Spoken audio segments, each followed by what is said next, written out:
आगामी विधानसभा सार्वत्रिक निवडणुकीच्या पार्श्वभूमीवर मतदार याद्यांचा 1 जुलै 2024 या अहर्ता दिनांकांच्या आधारावर विशेष संक्षिप्त पुनरीक्षण कार्यक्रम दुसरा राबविण्यात येत आहे।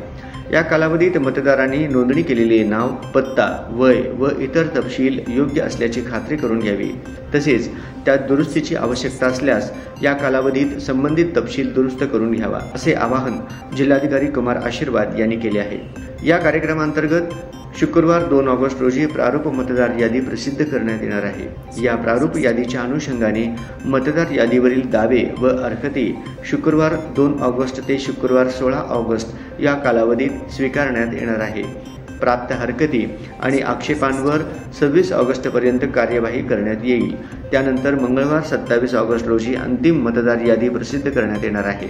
तसेच मतदार नोंदणी नियम 1960 मध्ये देखील सुधारणा करण्यात आलेल्या असून दिनांक 1 एप्रिल, 1 जुलै व 1 ऑक्टोबर या 4 अहर्ता दिनांकावर 18 वर्ष पूर्ण झालेल्या व त्यावरील सर्व नागरिकांनी www.voters.eci.gov.in व वोटर हेल्पलाईन ॲप VHA च्या माध्यमाने नोंदणी करावी।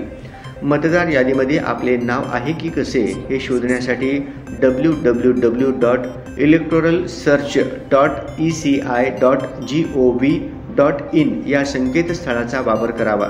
तसेच आपल्या क्षेत्रातील मतदार नोंदणी अधिकारी तथा उपविभागीय अधिकारी यांचे कार्यालय व सहाय्यक मतदार नोंदणी अधिकारी तथा तहसीलदार यांच्या कार्यालयाशी संपर्क साधावा किंवा मतदार केंद्रस्तरीय अधिकारी किंवा दूरध्वनी क्रमांक 1950 यावरती संपर्क साधावा। आगामी सार्वत्रिक विधानसभा निवडणूक 2024च्या अनुषंगाने आपली नावे, फोटो, पत्ता व इतर बाबी मतदार यादीमध्ये तपासून घ्यावीत। ज्यांच्या दुरुस्ती असतील त्यांनी दुरुस्ती करून घ्यावी। ज्या नागरिकांची नावे मतदार यादीमध्ये नाहीत अशा नागरिकांनी ऑनलाईन BLO व मतदार नोंदणी कार्यालय या ठिकाणी जाऊन आपली नावे मतदार यादीतून नोंदवून घ्यावीत, असे आवाहनही जिल्हाधिकारी कुमार आशीर्वाद यांनी केले आहे।